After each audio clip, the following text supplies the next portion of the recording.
कुरान का एक एक हर्फ सच्चा है, जिसके लिए उसने जो कहा हमें वो मानना पड़ेगा। जिसके लिए कुरान ने जो कहा हमें वो मानना पड़ेगा। हम उससे न आगे बढ़ सकते हैं न पीछे हट सकते हैं। अगर हम उससे आगे बढ़ गए तब भी हम नाफरमान हैं, पीछे हट गए तब भी नाफरमान। तो तमाम मुमिनीन और मुस्लिमीन और मुहिब्बीन का सबसे पहला अक़ीदा ये होना चाहिए कुरान के बारे में कि कुरान ने जो कहा वो सच है, हक है, और उसने जो जो कहा हमें उस पर अमल करना ये हमारे लिए ज़रूरी है। अब कुरान ने कहा कि ये वो किताब है।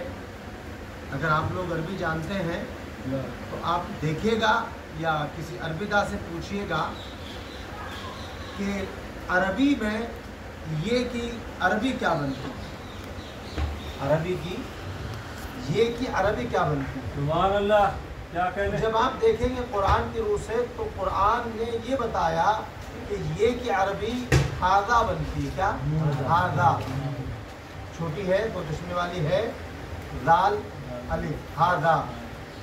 और वो की अरबी बनती है दालिका, वो। जब हमें दूर के लिए कुछ इस्तेमाल करना है तो दालिका, और जब नज़दीक के लिए तो हादा। लेकिन कुरान ने हर जगह दूर के लिए दालिका, करीब के लिए हादा इस्तेमाल किया।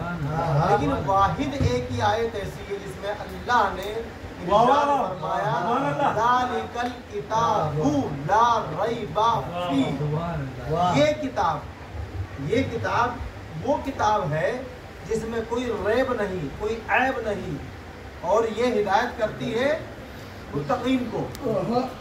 अब अगर कोई इस किताब पर उंगली उठाता है, अगर कोई इस किताब पर उंगली उठाता है, इसके अंदर नुक्स निकालता है, तो गोया वो ना खुदा को मानता है ना कुरान को मानता है। ये कुरान का सबसे पहला अटल फैसला ये, इसमें कोई ऐब नहीं है। अब कुरान जो जो कहता जाए, ज़ालिकल किताबु ला रैबा फीह हुदल लिल मुत्तकीन, हिदायत मुत्तकियों के लिए। ये आम किताब पढ़ने वालों के लिए हिदायत नहीं है। नहीं। अगर मैं अब अपने बच्चों के लिए बात को क्लियर कर दूं और खान साहब के लिए बात को क्लियर कर दूं, अगर हमारे बच्चों के जहन में क्वेश्चन आता है, अक्सर बेशतर एक सवाल आता है, जैसे ही मुहर्रम आता है तो बहुत सारी चीज़ें लोगों के जहन में निकलनी शुरू हो जाती है।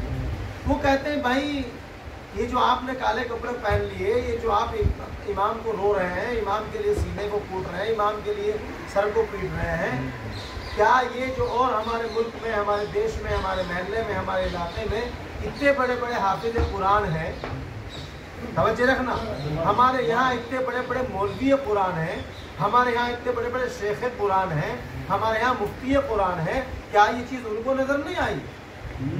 फिर कुरान का अगला जुमला है, अल्लाह फरमाता है कि कुछ लोग, अब उर्दू में पढ़ो, आयत नहीं पढ़ रहा हूँ, कुछ लोग इसको पढ़ के हिदायत पाते हैं, कुछ लोग इसको पढ़ के गुमराही की तरफ चले जाते। किताब एक, तरीका एक, लेकिन कुछ पढ़ के गुमराही में जाते हैं, कुछ पढ़ के हिदायत पा लेते हैं। तो पहचानो कौन है वो हिदायत पाने वाले, जो इसको पढ़कर इसका हक अदा न करे। मैंने आयत के ज़माने में कहा कि कुरान जो कहे उसको मान लो, जहाँ से रोको वहाँ से रुक जाओ। अब जो इसको पढ़कर इसके हुक्मों पर अमल ना करे तो उसमें कसूर कुरान का नहीं है बल्कि पढ़ने वाले का है। कुरान का कसूर नहीं है। अल्लामा सुयूती अलैहिर्रहमान ने जब खिलाफत के ऊपर किताबें लिखी, उन्होंने एक बहुत मोतबर किताब लिखी, किताब का नाम है तारीखुल खुलफा।